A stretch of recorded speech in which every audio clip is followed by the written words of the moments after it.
ধর্মীয় মূল্যবোধের সংঘাত প্রাচ্যে নারীবাদের আরেকটি বড় সমালোচনার জায়গা। মুসলিম প্রধান সমাজগুলোতে ধর্মনিরপেক্ষতা বা পশ্চিমা ধাঁচের নারীবাদকে প্রায়শই ধর্মীয় অনুশাসনের পরিপন্থী হিসেবে বিবেচনা করা হয়। সমালোচকদের মতে পশ্চিমা নারীবাদ ধর্মীয় হিজাব, পর্দা বা পারিবারিক অনুশাসনকে কেবলই শোষণের প্রতীক মনে করে, যা প্রাচ্যের কোটি কোটি নারীর নিজস্ব পছন্দ, ধর্মীয় স্বাধীনতা ও আত্মপরিচয়ের পরিপন্থী।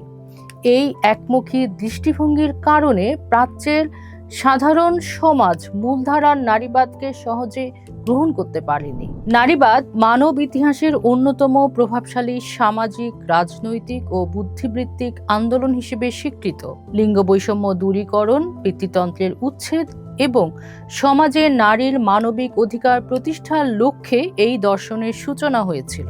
তবে নারীবাদ কখনোই কোনো একক তাত্ত্বিক কাঠামো হিসেবে বিরাজ করেনি। এর কার্যকারিতা, লক্ষ্য এবং চিন্তা পদ্ধতি ভিন্ন ভিন্ন তাত্ত্বিক অবস্থান থেকে তৈরি হয়েছে। এই তাত্ত্বিক অবস্থানগুলোর নানাবিধ সীমাবদ্ধতা বিশ্বজুড়ে নানান সমালোচনা ও তীব্র বিতর্ক তৈরি করেছে। এই সমালোচনাগুলো কেবল পিতৃতান্ত্রিক সমাজের রক্ষণশীল মানসিকতা থেকে আসেনি, বরং নারীবাদের অভ্যন্তরীণ নানা ধারা, সমাজতান্ত্রিক চিন্তাবিদ এবং উত্তর ঔপনিবেশিক গবেষকদের কাছ থেকেও এসেছে। পাশ্চাত্য, প্রাচ্য এবং বিশেষ করে বাংলাদেশের আর্থসামাজিক ও সাংস্কৃতিক প্রেক্ষাপটে এই সমালোচনাগুলোর ধরন, গভীরতা ও প্রভাব ভিন্ন রূপে প্রকাশ পেয়েছে। পাশ্চাত্যের উদারপন্থী ধারার নারীবাদের বিরুদ্ধে সবচেয়ে বড় সমালোচনা ছিল এর শ্বেতাঙ্গ ও উচ্চবিত্ত কেন্দ্রিক মানসিকতা। প্রথম তরঙ্গের আন্দোলনগুলো শ্বেতাঙ্গ, মধ্যবিত্ত বা উচ্চবিত্ত নারীদের ভোটাধিকার এবং কর্মসংস্থানের সুযোগের মধ্যেই সীমাবদ্ধ ছিল। এই আন্দোলন কৃষ্ণাঙ্গ, ল্যাটিনো বা অন্যান্য প্রান্তিক জনগোষ্ঠীর নারীদের বর্ণবাদ ও অর্থনৈতিক শ্রেণীর সংগ্রামকে সম্পূর্ণ অবহেলা করেছে। কৃষ্ণাঙ্গ নারীবাদী লেখিকা বেল হুকস দেখিয়েছেন কিভাবে মূলধারার পশ্চিমা নারীবাদ কৃষ্ণাঙ্গ নারীদের দ্বিমুখী শোষণকে আড়াল করেছে। র্যাডিক্যাল নারীবাদ ধারা পিতৃতন্ত্রকে প্রধান শত্রু হিসেবে চিহ্নিত করে, কিন্তু পিতৃতন্ত্রের সাথে শ্রেণী, উপনিবেশবাদ, পুঁজিবাদকে আলাদা করে না। এর ফলে শুধু পুরুষকে সমস্যার উৎস বানালে অর্থনৈতিক কাঠামো আড়ালে থেকে যায়। র্যাডিক্যাল ফেমিনিস্ট ভ্যালেরিয়া সোলান্সের ম্যানিফেস্টো পুরুষহীন পৃথিবীর দাবি তুলে নানান সমালোচনার মুখোমুখি হয়েছেন। তবে এই পুরো লেখাটাকে পলিটিক্যাল স্যাটায়ার হিসেবে পাঠ করাটাই যৌক্তিক। নারীবাদ প্রথাগত পরিবার কাঠামো, বিবাহ এবং মাতৃত্বকে এক ধরনের প্রাতিষ্ঠানিক ও ঐতিহাসিক শোষণ হিসেবে চিত্রায়িত করে। রক্ষণশীল দৃষ্টিভঙ্গি মনে করে এই চিন্তা পারিবারিক বন্ধনকে শিথিল করেছে এবং যেসব নারী স্বেচ্ছায় গৃহিণী বা মা হওয়ার ভূমিকা নিতে চান, সমাজে তাদের এক ধরনের অনুন্নত হিসেবে মূল্যায়ন করা হয়। বর্তমান পশ্চিমা নারীবাদে ট্রান্সজেন্ডার নারীদের অধিকারকে কেন্দ্র করে একটি গুরুত্বপূর্ণ বিতর্ক বিদ্যমান। একদিকে কিছু নারীবাদী যুক্তি দেন যে জৈবিক লিঙ্গভিত্তিক নারীদের জন্য সংরক্ষিত কিছু অধিকার, নিরাপদ স্থান ও নীতিমালার ক্ষেত্রে ট্রান্সজেন্ডার নারীদের অন্তর্ভুক্তি নতুন জটিলতা তৈরি করতে পারে। অন্যদিকে বহু নারীবাদী ও মানবাধিকার কর্মীরা মনে করেন যে ট্রান্সজেন্ডার নারীরাও পিতৃতান্ত্রিক ও লিঙ্গভিত্তিক বৈষম্যের শিকার এবং তাদের সমান অধিকার ও অন্তর্ভুক্তি নিশ্চিত করা নারীবাদের মৌলিক নীতির সাথে সামঞ্জস্যপূর্ণ। প্রাচ্যের দেশগুলোতে, বিশেষ করে এশিয়া ও মধ্যপ্রাচ্যের প্রেক্ষাপটে, নারীবাদের সমালোচনা মূলত সাংস্কৃতিক আধিপত্য এবং ঔপনিবেশবাদের বিরোধিতার সাথে গভীরভাবে যুক্ত। প্রাচ্যের বহু চিন্তাবিদদের মতে মূলধারার আধুনিক নারীবাদ একটি পাশ্চাত্য আমদানিকৃত পণ্য। পাশ্চাত্যের চরম ব্যক্তি স্বাতন্ত্র্যবাদ প্রাচ্যের যৌথ পরিবার ব্যবস্থা, পারস্পরিক সামাজিক দায়িত্ববোধ ও সাংস্কৃতিক মূল্যবোধের সাথে সরাসরি সাংঘর্ষিক। উত্তর ঔপনিবেশিক তাত্ত্বিক গায়ত্রী চক্রবর্তী স্পিভাক দেখিয়েছেন কিভাবে পশ্চিমা নারীবাদ প্রাচ্যের নারীদের অসহায় এবং উদ্ধারযোগ্য হিসেবে চিত্রায়িত করে এক ধরনের বুদ্ধিবৃত্তিক সাম্রাজ্যবাদ বজায় রাখতে চায়। ধর্মীয় মূল্যবোধের সংঘাত প্রাচ্যে নারীবাদের আরেকটি বড় সমালোচনার জায়গা। মুসলিম প্রধান সমাজগুলোতে ধর্মনিরপেক্ষতা বা পশ্চিমা ধাঁচের নারীবাদকে প্রায়শই ধর্মীয় অনুশাসনের পরিপন্থী হিসেবে বিবেচনা করা হয়। সমালোচকদের মতে পশ্চিমা নারীবাদ ধর্মীয় হিজাব, পর্দা বা পারিবারিক অনুশাসনকে কেবলই শোষণের প্রতীক মনে করে, যা প্রাচ্যের কোটি কোটি নারীর নিজস্ব পছন্দ, ধর্মীয় স্বাধীনতা ও আত্মপরিচয়ের পরিপন্থী। এই একমুখী দৃষ্টিভঙ্গির কারণে প্রাচ্যের সাধারণ সমাজ মূলধারার নারীবাদকে সহজে গ্রহণ করতে পারেনি। কিন্তু প্রাচ্যে ধর্মভিত্তিক নারীবাদ, যেমন মুসলিম নারীবাদ, কুরআন ও হাদিসের পুনর্ব্যাখ্যার মাধ্যমে নারীর সমতা, মর্যাদা ও ন্যায়বিচার প্রতিষ্ঠার চেষ্টা করে। রক্ষণশীলরা মনে করে তারা কুরআন ও হাদিসের বিকৃত ব্যাখ্যা দিচ্ছে। অন্যদিকে র্যাডিক্যাল ফেমিনিস্টরা মনে করেন ধর্মীয় কাঠামোর ভেতরে থেকে নারী মুক্তি অর্জনের চেষ্টা সীমাবদ্ধ, কারণ ধর্মীয় আইন ও প্রতিষ্ঠান নিজেই পিতৃতান্ত্রিক ক্ষমতার সাথে জড়িত।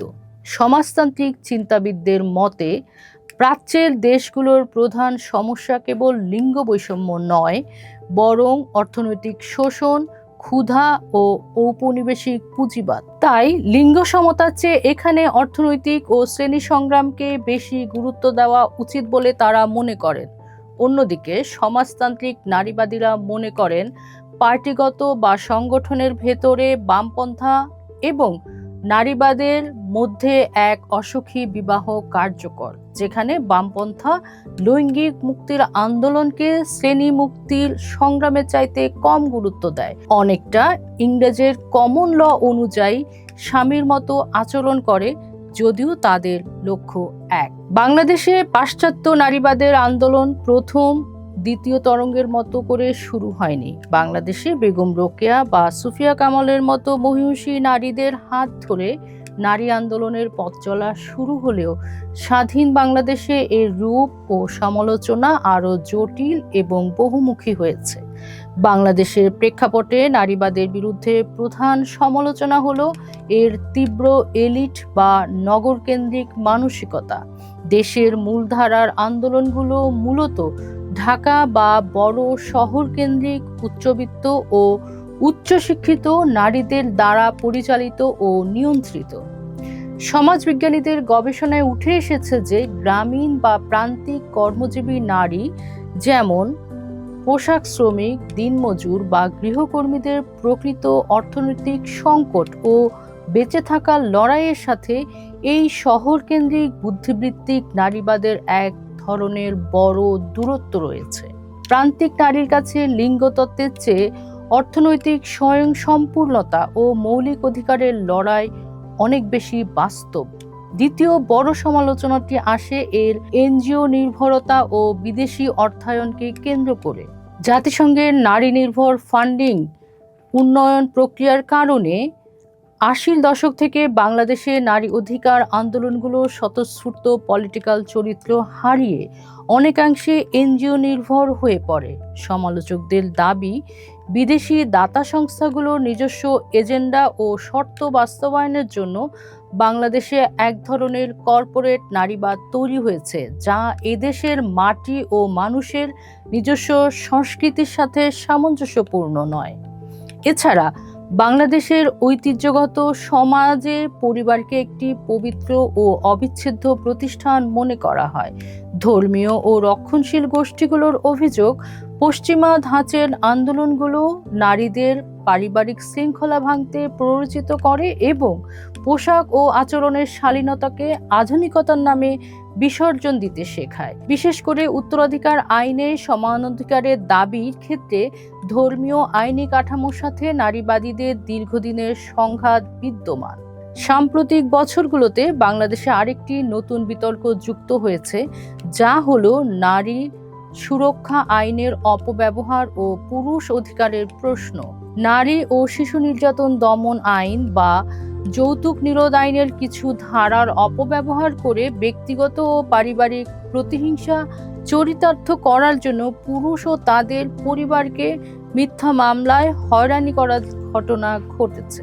সামাজিক যোগাযোগ মাধ্যম এবং সমসাময়িক কলামগুলোতে এই আইনের অপব্যবহার নিয়ে তীব্র ক্ষোভ দেখা যায়। সমালোচকদের মতে কিছু ক্ষেত্রে আইনের এই অপব্যবহার সামগ্রিক নারী আন্দোলনের বিশ্বাসযোগ্যতাকে সাধারণ মানুষের কাছে প্রশ্নবিদ্ধ করছে। পরিশেষে বলা যায়, নারীবাদের এই সমালোচনাগুলো কেবল এর বিরোধিতার প্রকাশ নয়, বরং এই আন্দোলনের অভ্যন্তরীণ সীমাবদ্ধতা সংশোধনের প্রক্রিয়া। পাশ্চাত্য যেখানে বিতর্কগুলো ব্যক্তি অধিকার ও জেন্ডার আইডেন্টিটিকে কেন্দ্র করে আবর্তিত, প্রাচ্য এবং বাংলাদেশ তা মূলত সংস্কৃতি, ধর্ম এবং অর্থনৈতিক শ্রেণীর সাথে যুক্ত। বাংলাদেশের নারীবাদকে সর্বজনীন করতে গেলে এর অর্থনৈতিক কাঠামো, উৎপাদন ব্যবস্থা, সাম্রাজ্যবাদের প্রতি আনুগত্যকে আমূল পরিবর্তন করতে হবে। পিতৃতন্ত্রের বিরুদ্ধে লড়াইয়ের সাথে সাথে সেজন্য একটি ভারসাম্যপূর্ণ দেশীয় মডেল তৈরি করতে হবে। সময়ের অন্য পাঠ দেখুন। থাকুন ঢাকা পেপারসের সাথে।